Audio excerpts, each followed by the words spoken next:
YCP హయాంలో కడప జిల్లాలో జరిగిన భూ అక్రమాలు కబ్జాలు ఒక్కొక్కటిగా వెలుగులోకి వస్తున్నాయి. అధికారాన్ని అడ్డం పెట్టుకొని పలువురు వైసీపీ నాయకులు 5 ఏళ్ల పాటు ఏడాపెడా భూ కబ్జాలకు పాల్పడ్డారు. తిలా పాపం తలా పిడికడు అన్నట్టుగా అధికారులు సైతం వీరికి సహకరించారు. ప్రభుత్వ పెద్దల వద్ద తమకున్న పలుకుబడితో అధికారులను లోబర్చుకొని ఒకరిని చూసి మరొకరు పోటీపడి మరీ వందల ఎకరాల ప్రభుత్వ భూములను కొల్లగొట్టి ఎస్టేట్లను నిర్మించుకున్నారు. గతంలో రాజంపేట ఎమ్మెల్యే ఆకిపాటి అమర్నాథ్ రెడ్డి, వైసీపీ కీలక నేత సజ్జల రామకృష్ణారెడ్డి కుటుంబ సభ్యుల ఎస్టేట్లు వెలుగులోకి వచ్చిన విషయం తెలిసిందే. తాజాగా Badvel YCP MLC DC Govindareddy, అతని తమ్ముడు సత్యనారాయణ రెడ్డి బంధువుల భూ ఆక్రమణ భాగోతం ఇప్పుడు రాష్ట్రంలో హాట్ టాపిక్ గా మారింది.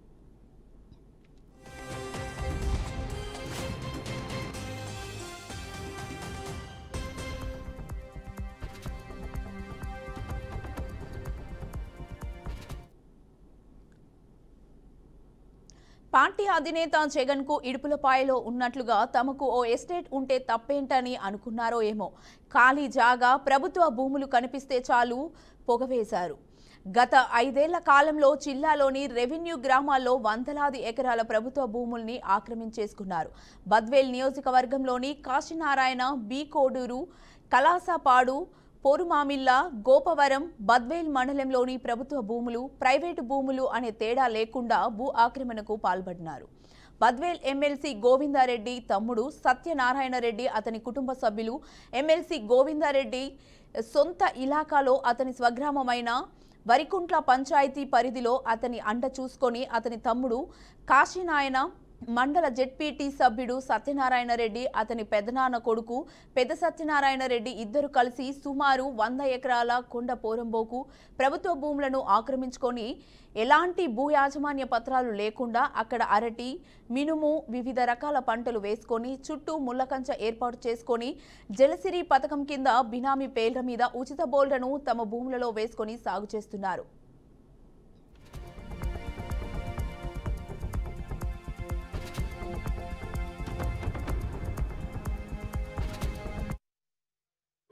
భూదందా భూ ఆక్రమణ చేసినారు. టీడీపీ గవర్నమెంట్ వచ్చి 1 ఇయర్ అవుతుంది. ఏ ఒక్క ఎకరా డీకేటీ ఉంటే చూపించండి. మీ వైసీపీ గవర్నమెంట్ 2021-22లో వందల ఎకరాలు రాత్రి మార్చి డీకేటీ తీసి వెంట పెట్టుకుని తిరిగి చెన్నుపల్లి చేసి వారి భూమి ఆ భూ అక్రమంగా ఆదాయం చేసుకుని 1,50,000 ఎకరాల భూమి అమ్ముకోవడానికి మీకు ఇది గవర్నమెంట్ భూమి చేయడానికి తగునా? మీరు బురద జల్లి ఆటోమేటిక్గా మీరు బురదలో తప్పు చేసి మళ్ళీ ఈరోజు వచ్చి తెలుగుదేశం నాయకులు భూదందా చేసినారు, భూ అక్రమణ చేసినారు, ఫామ్ హౌస్లు కట్టినారు, మామిడి తోట ఉన్నారు. 2014లో నేను భూమి ఈ తుమ్మలపేట గుత్తా దగ్గర 30,000 పట్టాలు కొనుక్కొని నేను బాలతిరుమల వ్యక్తి కొన్ని మళ్ళా తన దగ్గర నుంచి 30 లక్షలు కొని గవర్నమెంట్ సబ్సిడీ ద్వారా హార్టికల్చర్లో మామిడి చెట్టు నాటుకుని సన్నకారు రైతులకు నాటుకుని ప్యాకేజ్ హౌస్ కింద కట్టుకుంటే నేను ఫామ్ హౌస్ కట్టుకున్నా, ఇది కట్టుకున్నాడు, విలాసవంతమైన జీవనాన్ని ఎన్నో రకాలుగా అడ్డగోలు చెప్తున్నాను. రుజువు చెప్పి నేను భూ ఆక్రమణ చేసి 1 ఎకరా కానీ 2 ఎకరాలు కానీ మోసం చేసిన తెలుగుదేశం నాయకులు అంటే దేనికైనా సిద్ధం. 150 ఎకరాలు ఏ సర్వే నెంబర్తో సహా ఖాతా నెంబర్తో సహా మొత్తం నీ బయోడేటా మొత్తం లిస్టు పెట్టినాను. నువ్వు చూసుకో. ఈ 1 ఇయర్లో తెలుగుదేశం ప్రభుత్వంలో ఏదైనా 1 ఎకరా డీకేటీ టీటీఓ ల్యాండ్ మార్చి ఉంటే రుజువు చెప్పి మేము నీకు ఏ శిక్ష చేయడానికి సిద్ధమే. నీకు 2021 నుంచి 2023 దాకా నీ ఇంట్లో డీకేటీ రిజిస్టర్ పెట్టుకొని గత ఎంఆర్ఓ రామచంద్రుడు అనే వ్యక్తితో బలవంతంగా అతనికి ఒక రోజుకు 100 ఎకరాల చొప్పున ఎక్కడ ఎక్కించుకునేది, ఎక్కడ ఏ రక్షణ మొత్తం బయటకు ఇస్తా చూపి ఈ మొత్తం గత విచారణ చేసి కరెక్ట్ న్యాయం చేస్తారని అధికారులు పెడుకుంటున్నాను. టీడీపీ నాయకులు భూదందా భూ ఆక్రమణ చేసినారు.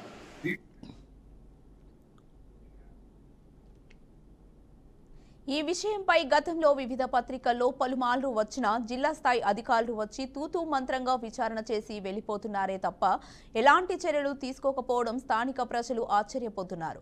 అదే ఏ అండ లేని బీదవాళ్లు కొంతమేర ప్రభుత్వ భూములను ఆక్రమించి సాగు చేస్తే అలాంటి వారిపై ఒంటికాలు మీద వచ్చే రెవెన్యూ అధికారులు పలుకుబడి రాజకీయ అండదండలు ఉన్న ఏ ఒక్కరిపైన కూడా చర్యలు తీసుకోలేదనే ఆరోపణలు బలంగా వినిపిస్తున్నాయి.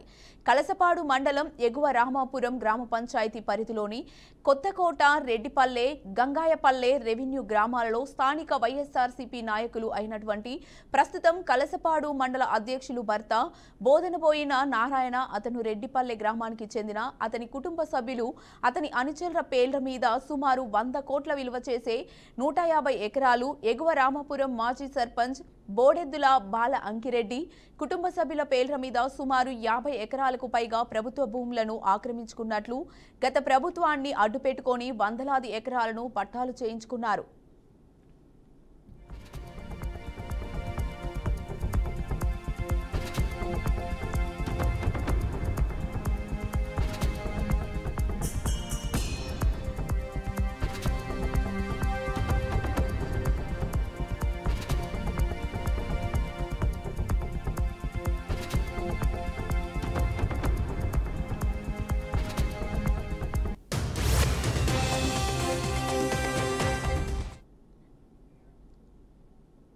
వందల ఎకరాలు బినామీ పేర్లతో పట్టాలు పొందిన వీరిపై రెవెన్యూ అధికారులు చట్టపరమైన చర్యలు తీసుకోవాలని, సమగ్ర విచారణ చేసి భూమి లేని నిరుపేదలకు భూములను ఇవ్వాలని వారు కూటమి నాయకులు అయిన భావీర రెడ్డి, నాయాబ్ రాసుల్, శ్రావణ్ తదితర కూటమి నాయకులు కోరారు. మండల డిప్యూటీ తహసీల్దార్ మోహన్ రాజ్కు వినతి పత్రం సమర్పించారు.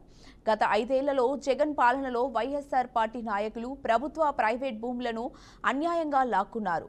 మా భూములు కబ్జాకు గురయ్యాయని కాపాడండి అంటూ అటు రెవెన్యూ అధికారులు, ఇటు పోలీసులు అధికారుల దృష్టికి తీసుకెళ్లినా ఎవరు కూడా పట్టించుకునే నాదుడు లేడని, ఎందుకంటే ఆ 2 శాఖలు అప్పట్లో వైఎస్ఆర్ పార్టీ నేతల జేబు సంస్థగా ఉండేవి. కానీ కూటమి ప్రభుత్వం అధికారంలోకి వచ్చాక గత వైఎస్ఆర్ కాంగ్రెస్ పార్టీ నాయకులు భూ కబ్జాలు అన్నింటినీ బయటకు తీసి ప్రజల ముందు ఉంచుతామని కూటమి నాయకులు పేర్కొన్నారు.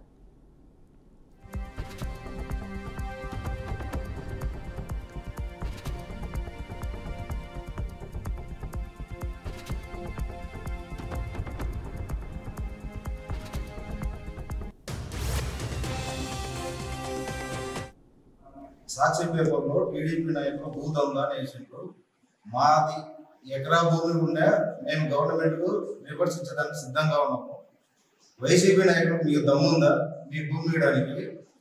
మేము పేదలు పంచడానికి సిద్ధంగా ఉన్నాం. మాది ఎక్కువ ఉంటే మీరు ఆ విధంగా పంచుతారా? ఇప్పుడు బోధనబోయిన నారాయణ ఎంపీపీ భర్త, ఇతను దాదాపు 150 ఎకరాలు చేసిండు భూ కబ్జా. ఈ 150 ఎకరాలు గత ప్రభుత్వంలో చేసిందా లేదా టీడీపీ గవర్నమెంట్ వచ్చి 1 ఇయర్ అయింది. ఇంతవరకు ఒక ఎకరా ఎక్కడం కానీ తీయడం కానీ ఎంఆర్ఎస్లో జరగలే. ఈరోజు నారాయణ మా మీద ఎలా ఇచ్చిండు పేపర్, వాళ్ళ ఎంపీపీ నారాయణ ఇప్పించిండు కదా వాళ్ళ భార్యతో వచ్చి ఏ విధంగా ఇప్పించిండు మా పైన. నెక్స్ట్ మా దాంతో నెక్స్ట్ బాలంకిరెడ్డి ఉన్నాడు, మాజీ సర్పంచ్ భర్త. అతను దాదాపు 50 ఎకరాలు భర్త, మాజీ సర్పంచ్ భర్త. అతను పోయిన ఎలక్షన్లలో సర్పంచ్ ఎలక్షన్ 30 ఎకరాలు భూమిని అమ్మిండు. సర్పంచ్ ఎలక్షన్ డబ్బు ఖర్చు కోసం. ఒక సర్పంచ్ ఉండి గవర్నమెంట్ భూమి అమ్మే హక్కు అతనికి ఎవరు ఇచ్చిండ్రు? అది ఇప్పుడు మీరే చెప్పాలా.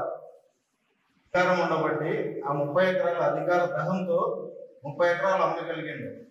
అది పేద ప్రజలకు చెందాల్సిన భూమి, అది అధికార దహంతో అమ్మిండు. మాకు అలాంటి బుద్ధులు లేవు, మాకు అలాంటి ఆలోచనలు లేవు.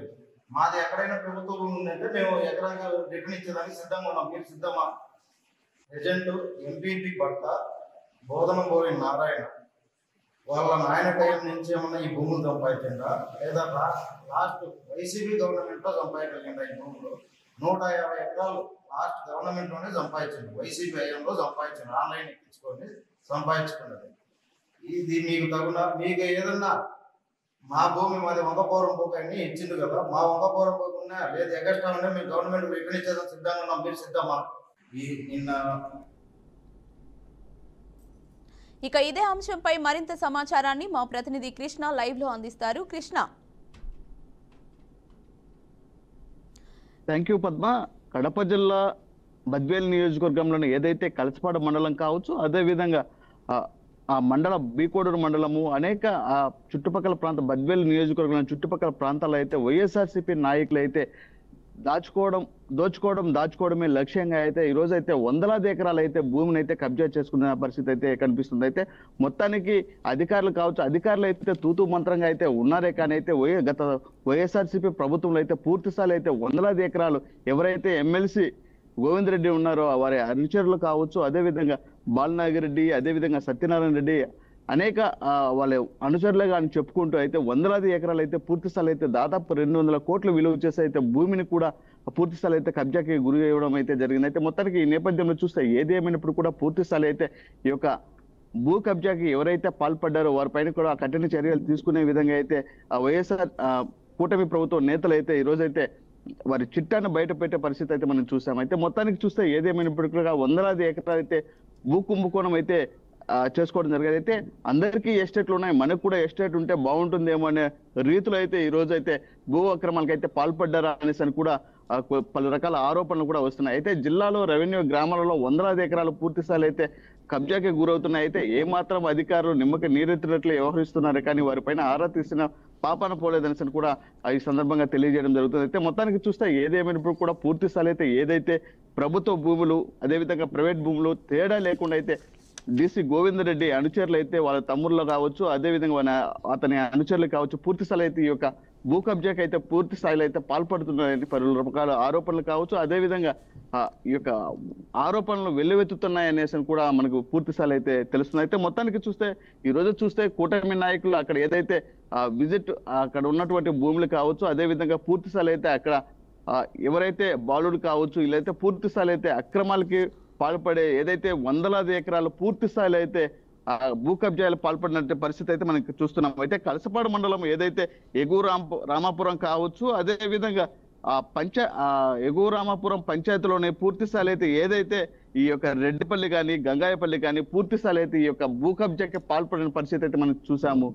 అయితే మొత్తానికి చూస్తే ఈ యొక్క వందలాది ఎకరాలు ఏదైతే బాలంకిరెడ్డి కావచ్చు, అదేవిధంగా గతంలో మాజీ సర్పంచ్ గా ఉన్నారో వారి భార్య కూడా ఎంపీపీగా ఉన్నారు. అయితే ఈ యొక్క వారిని ఆసరాగా తీసుకొని అయితే పూర్తి స్థాయిలో అయితే వందలాది ఎకరాలు అయితే దోచుకున్నారని కూడా కబ్జాకి పాల్పడ్డారని కూడా కూటమి నేతలు ఆరోపణలు చేస్తున్నారు పద్మ. అయితే మొత్తానికి చూడాలి ఏదేమైనప్పుడు కూడా ఈ యొక్క భూములు ఏవైతే ఉన్నాయో అవి ప్రభుత్వం హ్యాండ్ ఓవర్ చేసుకుంటుందా లేదనేసి కూడా వేచి ఉండాల్సింది. అయితే మొత్తానికి చూస్తే గత 5 ఏళ్ల పాలనలో వైఎస్ఆర్సీపీ అధికారంలో ఉన్నప్పుడే ఈ యొక్క పన్నాగం పట్టారని కూడా పూర్తి స్థాయిలో అయితే తెలుస్తుంది. అయితే ప్రభుత్వ భూములు కొల్లగొట్టి ఎస్టేట్లు నిర్మించుకోవాల్సిన ఆలోచనలతోనే ఈ రోజైతే ఈ యొక్క పన్నాగం పట్టారని అనుకోవచ్చు. అయితే మొత్తానికి రాజంపేట కావచ్చు, అదేవిధంగా సజ్జల గతంలో మనం చూసాం సజ్జల రామకృష్ణారెడ్డి, అదేవిధంగా రాజంపేట నియోజకవర్గానికి చెందిన ఎమ్మెల్యే ఆకేపాటి అమర్నాథ్ రెడ్డి కూడా పూర్తి స్థాయిలో అయితే భూ కబ్జాలు చేసుకోవడం జరిగింది. అదేవిధంగా పూర్తి స్థాయిలో అయితే ఎస్టేట్లు కూడా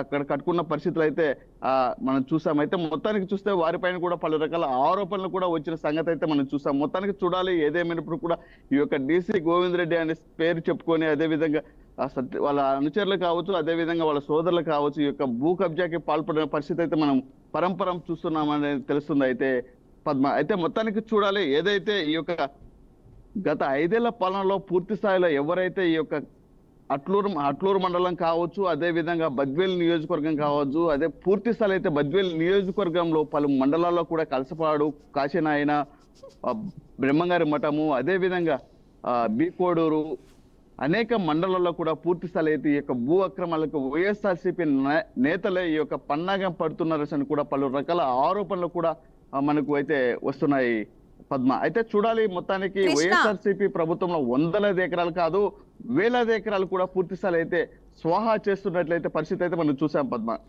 అయితే కృష్ణ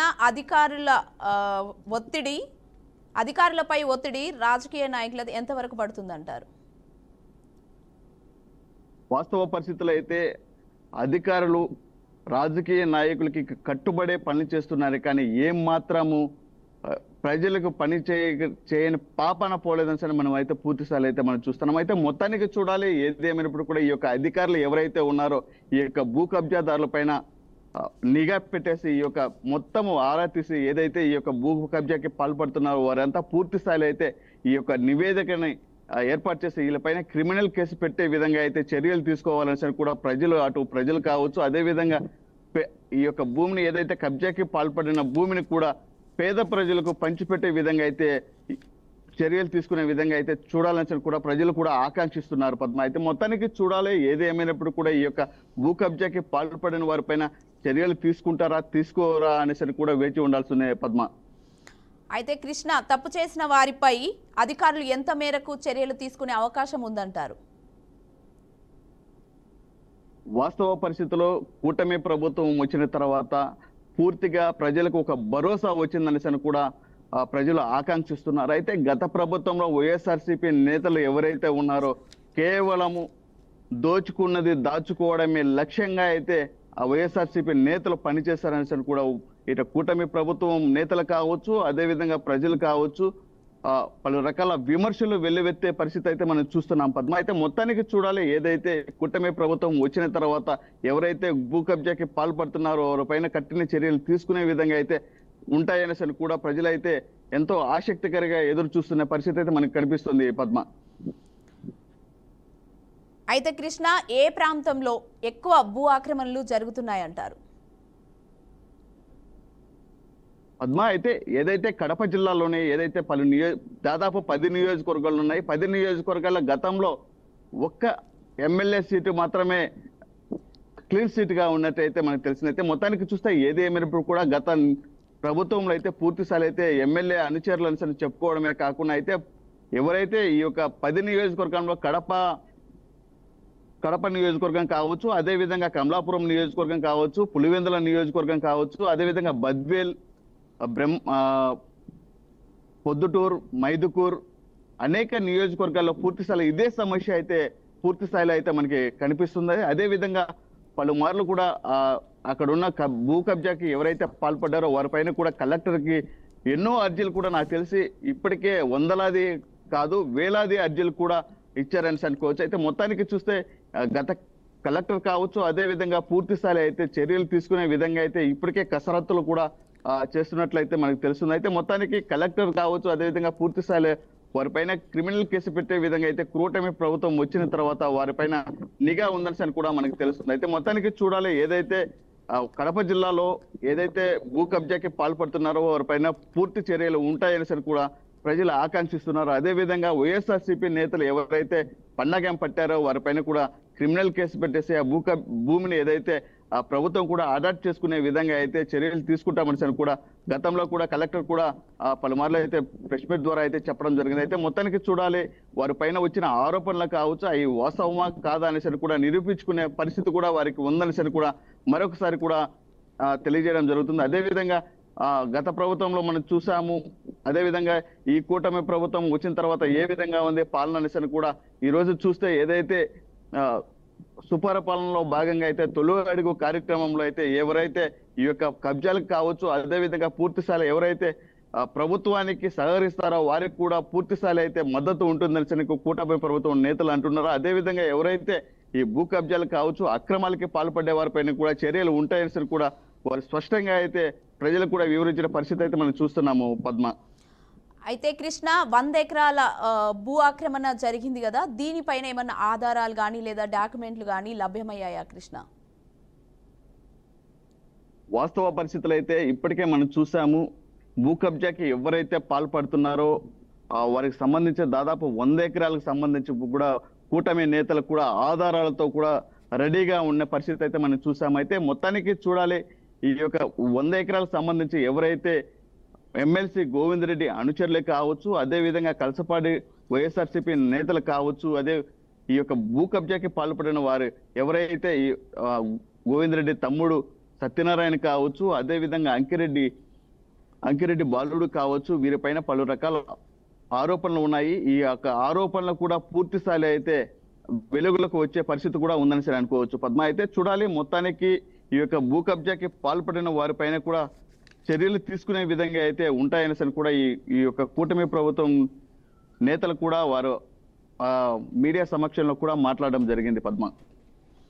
అయితే కృష్ణ, గ్రామస్తులు భూ వివాదాలను ఏ విధంగా చూస్తున్నారు? పద్మ, కడప జిల్లాలో ఏదైతే కలసపాడు మండలంలో అయితే పూర్తి స్థాయి అయితే గ్రామస్తులు కూడా వారి ఆవేదన అయితే వ్యక్తం చేస్తున్నారు. పేద ప్రజలకైతే అరసెంటు కూడా భూమి లేదు. కానీ ఈ రోజు చూస్తే వైఎస్ఆర్సీపీ నేతలు కావచ్చు, అదే విధంగా ఎవరైతే పలుకుబడి ఉపయోగించే వారికి మాత్రమే ఎంఆర్ఓ ఆఫీసులలో పని చేస్తున్నారో, అదే విధంగా వారికి తొత్తుల మాదిరిగా పని చేస్తున్నారని కూడా ప్రజలైతే వారు విమర్శలు చేస్తున్నారు. అయితే పలు రకాల ఆరోపణలు కూడా చేస్తున్నారు. ఇప్పటికే మనం చూస్తున్నాము, ఎవరైతే పేద ప్రజలు ఉన్నారో వారికి సెంటు భూమి కూడా లేని పరిస్థితి అయితే మనం చాలా వరకు అయితే చూసాము. ఇటీవల కాలంలో అర్జీలు పెట్టుకున్నా కూడా ఏమాత్రం కూడా వాళ్ళకి భూములు కూడా ఇవ్వలేదు. కానీ ఈ రోజు చూస్తే కూటమి ప్రభుత్వం వచ్చిన తర్వాత వారికి భూములు కూడా ఇస్తామని కూడా హామీ ఇచ్చారు. అదే విధంగా కూటమి ప్రభుత్వంలోనే వారికి భరోసా ఉంటుందనేసి కూడా పూర్తి స్థాయి అయితే ప్రజలు కూడా ఆకాంక్షిస్తున్నారు. అయితే మొత్తానికి చూడాలి, ఏదేమైనప్పటికీ ఈ యొక్క 100 ఎకరాలు ఎవరైతే కబ్జాకి పాల్పడ్డారో వారిపైన కఠిన చర్యలు తీసుకునే విధంగా అయితే జిల్లా కలెక్టర్ తీసుకుంటారని కూడా ప్రజలైతే ఆకాంక్షిస్తున్నారు. అయితే మొత్తానికి కూటమి నేతలు కూడా వారిపైన చేసిన ఆరోపణలు అవి వాస్తవమా అవాస్తవమా అనేసి కూడా నిరూపించుకోవాల్సిన కూడా కూటమి నేతలు కూడా నిన్న దినం అయితే సవాల్ విసిరారనేసి అనుకోవచ్చు పద్మ. అయితే కృష్ణ, గతంలో కూడా ఇలాంటి పరిణామాలు జరిగాయా? ఆ సమయంలో ప్రభుత్వం ఎలా స్పందించింది? వైసీపీ ప్రభుత్వంలో ఉన్నప్పుడైతే దాదాపు నాయకుల పేర్లు చెప్పుకొని ఎకరాలు 100 ఎకరాలు కాదు, దాదాపు 1000 ఎకరాలు కూడా కబ్జాకి పాల్పడిన పరిస్థితి అయితే మనం చూసాము. అయితే ఆ నాయకుల పేరు చెప్పుకొని ప్రభుత్వ అధికారులతో కుమ్మకేసి యొక్క భూమి సాగు చేసుకోవడం కావచ్చు, అదే విధంగా వాటి మీద పెట్టుకున్న లోన్లు తీసుకోవడం కావదు, పూర్తి స్థాయి అయితే అనేక రకాలుగా అయితే ఈ యొక్క ఇబ్బందులు ఎదుర్కొనే పరిస్థితి అయితే చూసారు. అయితే మొత్తానికి చూస్తే ఏది ఏమైనప్పుడు కూడా వైసీపీ ప్రభుత్వంలో అయితే పూర్తి స్థాయి అయితే భూ కబ్జా అయితే ఎక్కువగా అయితే పాల్పడిన పరిస్థితి అయితే మనం చూసాము. వాళ్ళపైన కూడా పలు రకాల ఆరోపణలు కూడా వచ్చాయని కూడా మనం చూస్తే, అయితే మొత్తానికి చూస్తే ఏది ఈ యొక్క 100 ఎకరాలకు సంబంధించి ఏదైతే ఉందో ఈ భూమికి పూర్తి స్థాయి అయితే ఎమ్మెల్సీ గోవింద్ రెడ్డి అనుచరులను చెప్పుకొని ఈ యొక్క భూమికి ఆక్రమణకి గురయ్యి అదే విధంగా డేగలు ఎత్తుకొని పోయే విధంగా అయితే ఈ రోజు అయితే భూ కబ్జాలకి పాల్పడుతున్న పరిస్థితి అయితే మనం చూసాం. అయితే ఈ కూటమి ప్రభుత్వం వచ్చిన తర్వాత పూర్తి స్థాయిలో అయితే ఇవన్నీ వెలుగులోకి వస్తున్న పరిస్థితి అయితే మనం చూస్తాము. మొత్తానికి చూస్తే గతంలో మనం చూసాము, ఆకేపాటి అమర్నాథ్ రెడ్డి కావచ్చు, సజ్జల రామకృష్ణారెడ్డి కావచ్చు, బీఆర్కే న్యూస్ లో కూడా ఆ ప్రత్యేక కథనం కూడా మనము ఇచ్చాము. అదే విధంగా అయితే వారి పైన వచ్చిన ఆరోపణలు కూడా వాస్తవమా అవాస్తవమా అని పూర్తి స్థాయి అయితే మనం చూస్తాం. అయితే మొత్తానికి చూడాలి, ఏది ఏమైనప్పుడు కూడా ఈ యొక్క 100 ఎకరాలు ఎవరైతే అక్రమాలకి పాల్పడ్డారో వారిపైన చర్యలు తీసుకునే విధంగా అయితే పూర్తి స్థాయి అయితే నిఘా ఉంటుందనేసి కూడా ప్రభుత్వాన్ని కూడా కోరుకునే పరిస్థితి అయితే మనం చూస్తున్నాము పద్మ. అయితే మొత్తానికి చూడాలి, ఏదేమైనప్పుడు కూడా ఈ యొక్క 100 ఎకరాలు ఎవరైతే పాల్పడ్డారో వారిపైన కూడా చర్యలు తీసుకునే విధంగా కూటమి ప్రభుత్వం కావచ్చు, జిల్లా కలెక్టర్ కూడా ఎంతవరకు దీన్ని వెలుగులోకి తీసుకొచ్చేసి వారిపైన నిఘా పెడతారని కూడా వేచి ఉండాల్సిందే Padma. Right, thank you Krishna.